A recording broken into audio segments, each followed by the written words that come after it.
Welcome to chapter 13 and 14. This is actually some of my favorite material. I teach a whole class, not on aging in the elderly, but on marriage and family. And so we're going to talk about some things that probably most of us are pretty familiar with. Probably most of us have people who are older, and probably most of us live in families.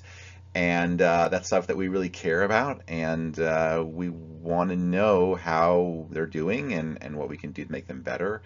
And so with that, let's go ahead and get started with two chapters, 13 and 14. So what do older people do? Like, what is the purpose of the elderly? This is actually really important today because we've got so many more older people than we did in the past. And the things that we used to turn to them for and say, hey, how do you do this? What were things like in the past? We have technology. We've got books and computers and YouTube, and we are kind of like, okay, the things we used to turn to grandma and grandpa for, we don't necessarily need them anymore for that. And so what is their purpose? So they are our connection to the past, right? Maybe more so than a video or a book or something like that. And they help build our memories and our identities. You know, like the oldest mother or the oldest man is kind of like says like, hey, you all are part of us. You're a member of this group, this tribe. And sometimes we need them in unexpected times when we're having, like we're got fired from our job or a relationship fell apart. The thing is, like, we don't always accept their help, and sometimes they don't always accept our help. So one of the things that's interesting is that elderly people today are living way more independently than they were in the past. It used to be that people lived with their aging parents, or the aging parents lived with them, and the children cared for their aging parents. But today, that's not necessarily happening. And even if the children are saying, hey, come live with us, the parents are like, nah, not really sure I want to do that. So elderly people may not always conform to our expectations, right? It's always good to think about our our stereotypes, like, oh, you're 85 years old, clearly you're not running a marathon, right? Or you're 80 years old, clearly you're not good with technology and those sort of things. And that oftentimes hurts them and also hurts us because we miss out on opportunities to help ourselves with their abilities and things like that. So they do tend to have a more conservative attitude, but it's a tendency, and that means that it's a lot of people who are going to break that expectation. So, all right. Aging in general, it is a constant in our development. The moment we are born, we are aging. We're a day older than we were, like the day after we're born, we're a day older, and so there's kind of a constant. So when we talk about the aged, what we mean is people who are like 60, 70 years old, but realize that's kind of like society saying, okay, we're drawing the line here. These people are old. In the past, when we were living a lot less years than we are today, old might have been 40, or 50. When we're young, we think about aging, and we think about happiness, like we're happy, like I'm 5 years old, and I'm looking down on my brother who's only 4, like we're really excited about that, and then when we are a certain age, we have these coming of age ceremonies. First communion if you're Catholic, or bar mitzvah or bar mitzvah if you are Jewish, and quinceañera if you're a Latina. I actually think it's just specifically Mexican if you're a Mexican girl turning 15. I don't know about the rest of them, but my dad had a bar mitzvah a long time ago, I guess. And he said he wasn't necessarily treated any different after the bar mitzvah than he was before. But I think once upon a time, these actually probably meant something in terms of, hey, you are now a man, or you're now a woman, and you're not going to, you're not going to play with dolls anymore. And you are now going to be able to receive communion like the adults. And so I kind of wish that we had more of these coming of age ceremonies in American history. I think it actually, not American history, American society. I think it actually would help us to To feel and believe we're more adult-like. A lot of people will look at 20-year-olds and 25-year-olds and say, yeah, you guys are so immature, and it's like, well, maybe they're immature because they didn't have any coming of age ceremonies. So. All right, what are we doing? When we're old, we are less excited about our 50th birthday. It's just like, I don't want to turn another age. Why? Because getting older means things are harder, health-wise, ability-wise. It's harder to do various things, and people are, less excited. So, all right, let's talk about studying aging. By the way, if you're thinking about a career, not quite sure, you could study gerontology. This is a huge field that is growing by the day, and you can do social work with it, you could do law with it, you could do accounting with it, you could be a doctor, you could be like you could specialize in almost anything in gerontology because there's a lot of people and a lot of services that are needed.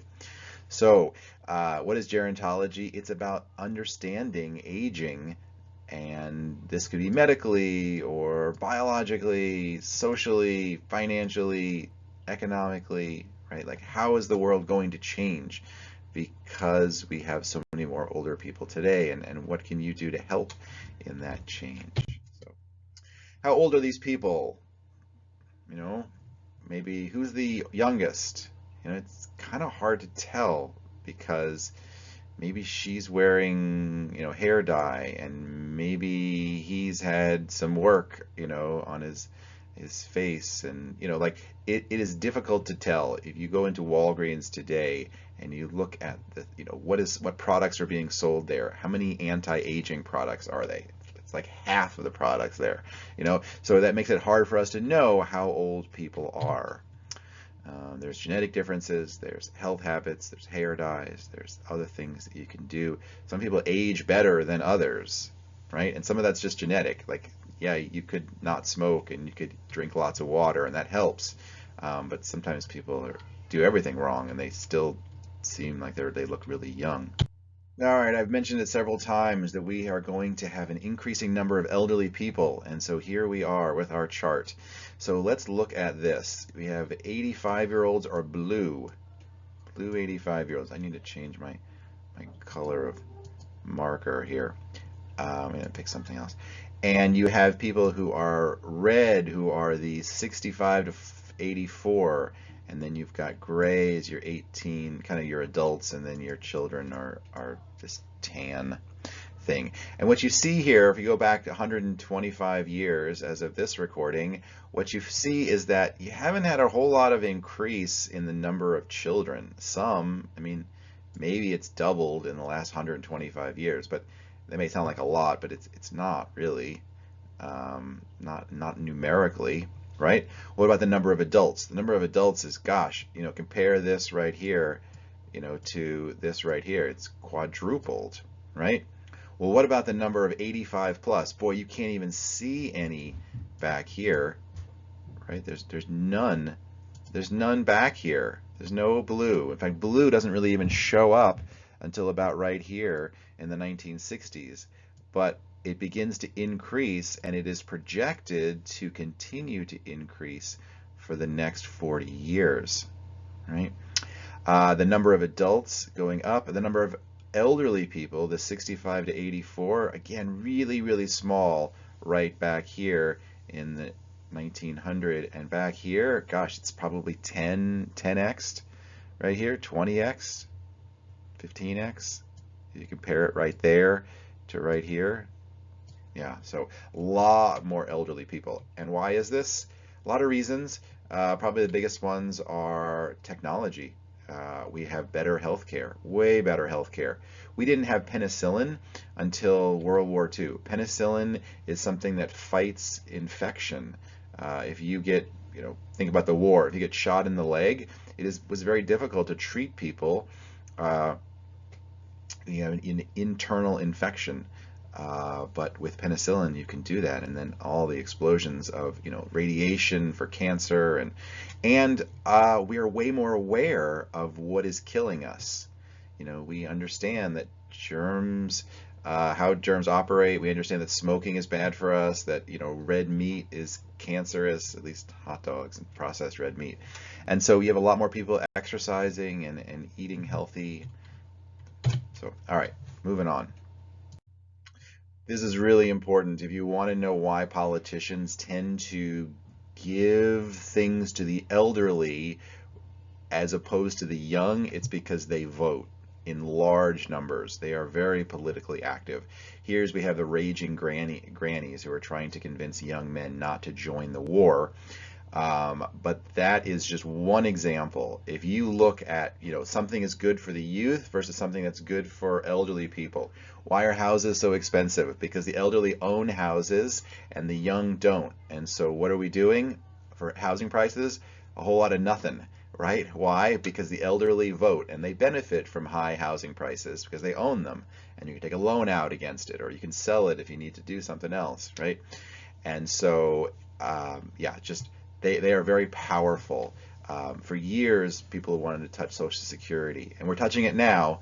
But it was so difficult to make any changes because elderly people did not want it. So anyway, very powerful voting group there. All right, at which age is someone old? This is interesting because age is, yes, it is a numeric number, but it's also a social thing. Why? Because what does it mean to be old? Well, if you were living in the Middle Ages when people lifespans were 40 years old, then 40 is old, right? But today we don't consider 40 old, at least I don't because I'm 40. Today I consider 55 to be old because it's usually about 10 years older than me. That's in my head anyway, what I consider old. But, other people, when I was 20, I considered 30 to be old, and so it's very social in terms of that. So, all right, let's look at this in terms of gender here. What are we going? This U.S. Census graph shows the number of males per 100 females. Okay, so if you look at young people, you look at youth, 0 to 17, what you find is that there's more males than females. And then if you look at adults, 18 to 64, it's even. But then if you look at older people, but not the oldest, but just the 65 to 84, there's less men significantly. But then if you look at the 85 plus, now there's only half, roughly, the number of men as there are women. Why? Because men tend to die younger. In fact, there is some research that shows that even in the womb, baby boys or baby boy fetuses tend to miscarry at higher rates than female fetuses.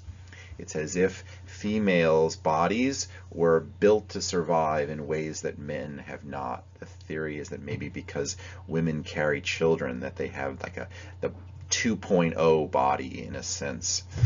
There are other theories that men drink too much and don't cry enough, and women menstruate, and that thing might actually help. I don't know. But anyway, the point is that women tend to outlive men. At nearly every age group. This is interesting. Traditionally, we have had the largest number of people in a society be the young. So if you look at 0 to 4, traditionally this was the largest number. There were more babies or children than any other group. And then because modern medicine is only modern and it wasn't there for a long time, as you got older, there were less and less of you. Okay, but this was the traditional age pyramid. This is not today's. If you look at today's, what we have is this. We don't have an age pyramid anymore. We've got an age skyscraper where it's kind of even. In fact, in some ways, the people who are in their 40s, let's say right here, outnumber the people who are youth down here. And so this is a fairly new thing.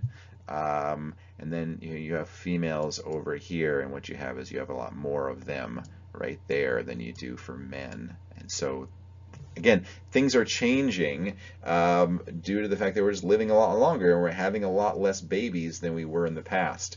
So not only are elderly people living longer, but we're not having as many kids. And so this is just, changing things pretty significantly. The result, I don't know. I'm not 100% sure. I mean, we're seeing some of it now, but I don't know what it's going to look like in 30 years. I guess you would look at other countries like China and Japan who are already seeing this and seeing the things they're dealing with. All right, aging around the world. Uh, we are not the only country that is undergoing this demographic shift of from a lot of young kids to a lot of older middle-aged people. In 2019, there were 700 million elderly people. By 2050, coming up in 25 years, it's projected to double to 1.5 billion. And that's like those numbers for me anyway. They don't mean a whole lot, but this one does. It's 1 in 6 individuals are going to be elderly. Okay, so one elderly person for every 6 people, right? So that means you got 5 others that are non-elderly. And this is where the concern comes in for something referred to as a dependency ratio. Can the 5 people who are not elderly support the one person who is elderly, right? Now, you got to think about that because those other 5, they're not all working age. I mean, some of them are kids, some of them are disabled, some of them are, doing other things that are not in the workforce, right? And so it becomes an issue of like, okay, can those 5 people support the one who is elderly, assuming the elderly person's not working? And that's changing a lot, right? So like a lot of elderly people are finding they can't retire or don't want to retire. There's actually a lot to be said for continuing to work, especially if you have a job that you like. I oftentimes tell people like, hey, don't be in a rush to retire. There's a lot of good things that come from working. And if you don't like your job, quit it and do something else you like. Or if you really want to retire, make sure you stay volunteering because you'll still be contributing to the economy, just not being paid, and you'll have more of a flexible schedule and things like that. And so it's a real concern. Japan is trying to deal with this issue with having a lot of elderly people and not enough youth by creating robots to care for elderly people that will remind the elderly people to take their medication and help move them from the bed to, I don't know, a sitting position or another chair, something like that. Biological changes. There are things that seem to happen regardless what you do. There's primary aging that there's like, your gums recede, your skin gets thinner, I don't know, there's all kinds of things. The amount of fat under your skin changes, your brain shrinks, all these really nice changes that occur in our bodies. That's referred to as primary aging, right? It's just things that happen in your body as you age. But there are some things, secondary aging, that you can control through doing things like exercise and diet. Like if you were to smoke and not move much, then you are going to age faster. Why? Because you're not doing the things that would slow down the aging process. If you're not flossing your teeth, your gums are going to recede even faster than they were if you flossed. If you exercise, you lose muscle mass starting probably around your 40s, but if you exercise, you will maintain that muscle mass, or at least you will slow the descent. You will lose it slower than you will. If you don't do any exercise, then you're going to lose it faster, right? So there's a lot of emphasis on how can we combat secondary aging. All right, death and dying. This is an important part. As we associate death with old age, realize that that wasn't always the case. Death used to occur quite often at all stages of life. When you're young, when you're middle youth, when you're a teenager, when you're a young adult. I mean, those things happen, obviously, but the fact that we think about them as tragedies and unexplainable grief says that we don't that they don't happen very much, right? That it's an aberration. It's something really strange that shouldn't have happened. But most of history, that's happened on a regular basis. All right, so we have grief, psychological, emotional, and social response to loss, right? For ourselves, when we get the diagnosis, when we realize that we're getting older. For other people, one of the things about getting old is that you begin to lose your friends, people that you've known. Physician-assisted suicide is the voluntary use of lethal medication, like poison, provided by a medical doctor for the purpose of helping that person commit suicide. Maybe I'm using the wrong terms here, because we think of suicide in very negative sense, and there are going to be people who are thinking like, but they want to die, but they're in pain, but it's a mercy killing, things like that. All right, that is one thing that again tends to, I've never heard of, that's not true, but most of the time we think of physician-assisted suicide, we think of the elderly people. Something very different from that. I'm going to draw a big line here because hospice is not physician-assisted suicide.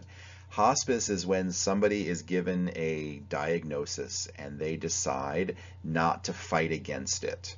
Okay, maybe they're 85 years old and they've been given a diagnosis of cancer that's in their brain and in their lungs and in their pancreas, right? And they're like, I'm not going to fight this. I'm not going to win this battle, right? It would be better for me to focus on meaning and comfort and die in a way that has meaning rather than going out fighting a losing battle against this using all kinds of resources and pain that's associated with fighting cancer, things like that. We have a new puzzle. So most of human history looked like this. In terms of when it came to death, people would be living their life and then they would get sick, and then that acute illness would kill them within a matter of a few weeks or a few months, or sometimes a few years. But usually it was much faster than it is today. Today, very few of us die of acute illnesses, although I guess COVID was an exception. But most of the time, what we are dying of is heart disease, diabetes, cancer. These things take years to develop, and then they show up and we diagnose them, and then we may live for another 15 years with that illness. And so we have these incredible tools to be able to keep people alive. The question now is, when do we stop? When do we stop and say enough medicine is enough? It's time for me to just let nature take its course. And that's a hard thing to know how to do, because the people who are advising us, who understand this stuff, our doctors, are oftentimes wanting to do the next procedure, right? Because that's what they know how to do, and they're financially benefited from doing that procedure. And so it's a real question of like, okay, when do we say enough is enough? Rather than, just pouring in more and more treatments for somebody who is, like they've got Parkinson's and dementia and, like cancer. And so it's like, when do you stop and say, okay, you know what? It's like, it's enough. Enough's enough, right? And it's easy to say, like people will say like, oh, just take me out behind the woodshed and shoot me. You can't do that. We're not going to do that. No one, but it's like, when do you just like on a reasonable, it's tough. It's tough. Have that conversation though, especially with your older people in your life. We only have a few states in the United States where physician-assisted suicide is legal. That is typically here on the West Coast, and then the Western states, and then your kind of Northeast areas. It is not anywhere in the South or in the Midwest or things like that. I actually don't think they do that much of it. Even if you were to go to Oregon, which is I think where they started it, I think it's like 50 people a year who have physician-assisted suicide. Now Canada's a different story. I think they do a lot more of it there, but anyway. Ageism and abuse. Elderly people are not as powerful when they are having significant health issues. And so just like children are oftentimes, it's easier to abuse a child and it's easier to abuse an elderly person than it is an adult, because the adult tends to have more resources and more options and more power. Elderly people have less, and so elder abuse is a concern, right? It is usually the people who are abusing the elderly people are caretakers, usually their children. It's not somebody on the street who walks by and punches an older person. That's not elder abuse. That's just assault, right? Elder abuse is when it's the nephew who's taking care of, grandma and grandpa and stealing their pills and their social security checks. That is elder abuse. Ageism is like racism or sexism or, the isms, refers to discrimination based upon, in this case, based upon age. And so what they find is that when an older person applies for a job, they get less callbacks, even if they have the qualifications. Why do they get less callbacks? Because we assume they're bad with technology. We assume that they're conservative and they don't want to do things the new way. We assume that they're unhealthy and they're going to cost us a lot in our health insurance. And okay, here's some terms to watch for. These are examples of ageism in action. And so you see a job posting and they say, I want a high energy person, right? They're looking for somebody who's young. They want a ninja, right? It's a buzzword that not many people who are older are going to be using. They got a GPA of 3.5 or higher. If somebody's 55 and they graduated high school 30 years, do you really care what their GPA is? No, you don't, right? Because they could have been amazing when they were 22 in college, but now they're 55 and, who cares? But you do care if the person's 25, what their GPA is. So conflict theory says that the reason why elderly people have lost power and influence in the United States is due to industrialization. If you want to know why elderly people are disrespected in the United States, when they go to the doctor, when they go to apply for a job, when they're talking to people, we say things like, okay, boomer, right? It's kind of just a way of dismissing them. You don't get to have an opinion here because you're too old, right? Is because of modernization theory. In the past, older people had the land, which was power and wealth. And so grandkids, kids, they respected grandma and grandpa because they controlled the resources. But in today's modern economy, we don't care about land. And so grandma and grandpa may have the land, but nobody's really that concerned about it. So therefore, that's why they don't have respect. Now there's some exceptions to this, like Japan is also a modern economy, but they really respect their elders. So they say Japan is like a combination of modern and old, traditional and modern together in that package, but not in the United States. And so, according to Karl Marx, that's why elder people have lost their influence, why we don't respect our elders anymore, because technology, right? All right. There's something to try to understand age groups and why they don't live together, work together, hang out together, and it's this age stratification theory, that members of a society are stratified one above the other by age, just like we do with social class. And so you go to certain restaurants at certain times of the day and it's just one age group. You go to health clubs and it's just one age group. You go to neighborhoods even sometimes and it's just one age group. Or you watch certain TV shows. And so anyway. The exchange theory says that elderly people have less to give other people, right? You think about your 85-year-old grandmother. What does she have to give? Well, depending on how much wealth she has, she may not have anything to give, right? And because she's a woman, she probably didn't work as long as a man, and she's 85, so if she had savings when she retired, it's been 20 years, and so she probably doesn't have much left, right? And so that increases her dependence on other people, and she has less freedom because she has less resources, and she may have mobility issues and other health issues, and so we don't spend as much time with her or respect her like we would have if she had been 55. All right, let's move on to chapter 14, the American family. So, some major themes here. We are not getting married as much as we used to in the past. It's not that we've fallen out of love with marriage, it's just that we're waiting longer. And why are we waiting longer? Because education is so important. If you want to live a middle class lifestyle, you've got to go to school from the time that you're 5 to the time that you're 21 or 22 or 25, right?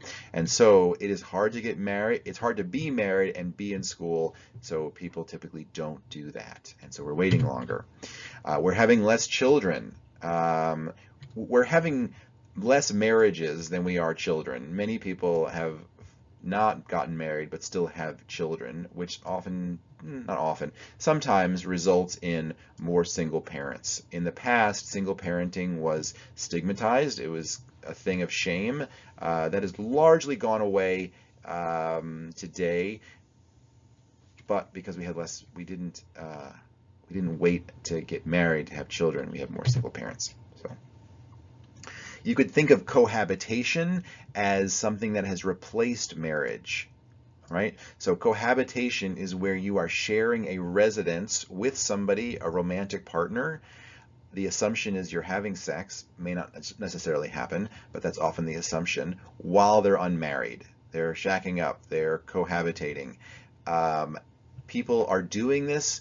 Some people are actually doing this before they get married, and they're like, okay, let's find out if we want to be married, and let's go ahead and move in together as this preliminary first step, not first step, but the next step toward getting married. Okay. The research seems to show that people who cohabitate tend to get divorced more. That has not scared away many people from doing it, but it's probably most impactful when it comes to children, because sometimes cohabitation relationships create children, and those children tend not to do as well. There's often more women who are less educated who are cohabitating for longer, and that is not turning into marriage.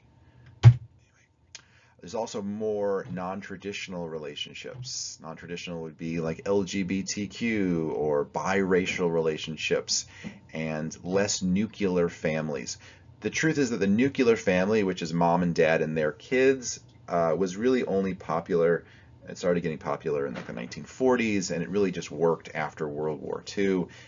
Since the economy has not been as good since the 1960s, it's been really hard to do nuclear families well, and so that's why you have a lot of distressed families today who are drowning in mortgage debt and overworked and just all those sort of things, because there's just two adults who are active in children's lives today. And in the past, we would have never done that. We would have never done that. It doesn't really work unless you're wealthy, and most people are not wealthy. You can do it, I guess, if you were living in a country where there was free childcare and free college, and they just gave a lot of benefits to parents. We don't do that in this country, so that's why a lot of families it's just difficult to do nuclear style families, without grandma and grandpa or uncles and aunts and people like that around. All right, let's look at a chart here. The average age of marriage. So in 1950 and 60, it was 20 years old, and then since then it has gone up pretty steadily up and to the right, so that today it's about 28. People are waiting longer to get married. What are the benefits of marriage? A lot of people, that's why they're not getting married, or they're not in a rush to get married, because they're like, I don't know what benefits there are to being married. I can sleep with somebody, I can live with somebody, I can have a kid with somebody, we can buy a car, get a bank loan. Why do we need to be married, right? What are the costs of marriage? People think that marriage actually is expensive. It's not. I mean, if you want a big wedding, it's $30 to $40,000, but you don't have to do that. You can have a potluck lunch in your backyard, and if you can find somebody who's willing to marry you there, that's just the cost of it. A marriage certificate in Illinois is less than $100. But a lot of people feel like it's costing them emotionally, like they are going to be limited in their life, and the person's going to expect them to come home at a certain time and expect them to share their money with them. And I think maybe that's the costs that people are thinking about. Cohabitation has become more common among young people. And so let's look at what has changed since the late 60s. This top line are people living with their spouse. And what you can see here is that 85% of young people, sorry, 81% of young people were living with a spouse in 1960. And since then, that has been cut in half, so that today 40% of young people are living with a spouse. And what about people who are living just with a partner? Well, back here in 1968, it was not considered socially acceptable to live with a partner without being married to them. So less than 1% of people did it. But since then, what has happened? Since then, it has gone up to about 15%. Right? Let's talk about same-sex couples. In 2020, there were 500,000 same-sex couple households in the United States. So if you were to go knock on doors in the United States, you would find 500,000 of the people who are living in those houses to be same-sex couples. A large increase since 2000. A lot has changed since 2000, and I know a lot of you who are watching were probably not born in 2000, but there was a show on television that was very popular. It was a comedy on one of the major networks called Will and Grace, and it was about a gay couple and their friend, and they lived, I think, in New York City, and it was very funny. It was very well done, and it was like a gay couple had come into America's house, and they were like friends, and it was a way of relating to that couple. And some people think that that actually changed America's hearts toward gay couples, because they felt like they knew this couple, because they saw them every week right in their living room. Also, another thing that happened was that the Supreme Court declared same-sex marriages to be valid in all 50 states, and so legally the tide changed as well. And so today it's about 1.5% of households in the United States are headed by same-sex couples. And all right, we're almost done here. This looks at the number of marriages in the United States from 1990 to 2021, and what you can see is it's a pretty significant drop down and to the right, where you've got a town of 1,000 people. How many people are going to get married that year? Well, in 1990, 10 of them are going to get married, and here in 2021, about 5 of them are going to get married. Right, so we've cut it in half. What about the divorce rate? People think the divorce rate is actually higher than it actually is.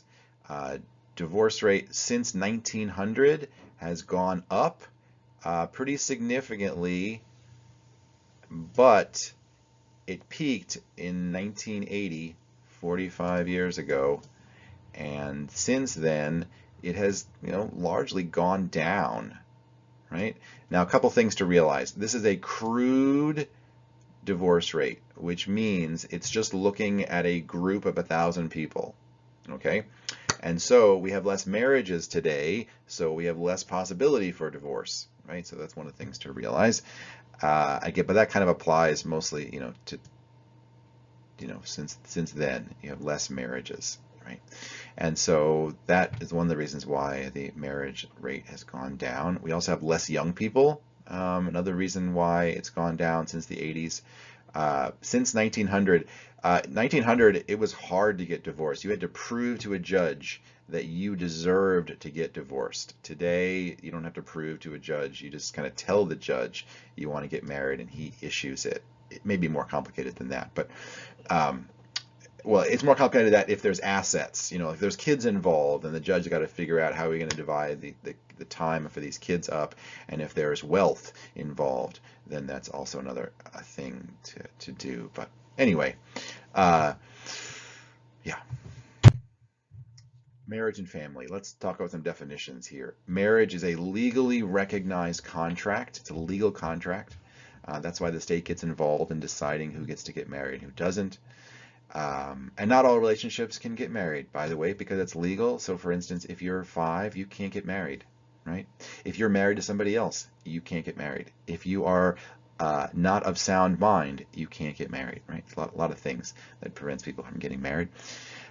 Between two people in a sexual relationship, the expectation is permanence. Okay. Well, what about a family? A family is a socially recognized group that is bonded or joined by blood, right? As in, these people are related to me genetically, or marriage, legally or religiously, or through adoption, right? And form an emotional and economic unit. Okay. One of the reasons why families play less of a role in people's lives today is because you don't need the family to raise crops anymore. For most of human history, the family functioned as an economic unit because you were better off with people around you who were going to help you kill the deer, raise the corn, find the fish, right? And you had large families because that meant more workers. But now people function independently, and so family plays less of a role in our lives. It's not some conspiracy to dethrone the family. It's just a part of economic changes. Right? Family of orientation is the one we're born into. So a couple of families here. One, we talk about family of orientation. This is like useful if you want to talk about, I don't know, like alcoholism or mental illness. We talk about like, okay, is there any alcoholism in your family? They don't mean like, did you marry somebody who's an alcoholic, or do you have a child who's an alcoholic? What they want to know is the family you were born into, right? That's a predictive of if you're going to have struggle with alcoholism. But then there's also a family of procreation, the family that's joined through marriage. So we would say that this is her family, assuming this is her child, of procreation, right? Because she birthed this child. This is a family of procreation, right? All right, let's talk about a very sad fact, and that is that many people will experience violence at the hands of somebody who they are intimately, romantically involved with, or they were intimately or romantically involved with that person. And that is bad because in our brain we begin to associate like love and affection with violence. It would be better for us if we were experiencing violence at the hands of a stranger, just some random person on the street. That would be better for our psyche than it would be for somebody who is like we've had sex with, or who that person said that they loved us. Right? Unfortunately common. 1 in 5 women and 1 in 7 men will experience severe physical violence from an intimate partner in their lifetime. Okay, 1 in 5 women and 1 in 12 men will experience sexual violence from an intimate partner. So this is physical violence. This right here is physical violence. This right here is sexual violence. It's about the same for women, physical and sexual, but for men, it's more likely to be physical than it is going to be sexual. And then 10% of women and 2% of men will be stalked by an intimate partner. That wraps up this slideshow. Thank you for watching until the end. This slide should not have been here, but it kind of got thrown in at the end. And so thank you, and I hope you're able to answer all the questions.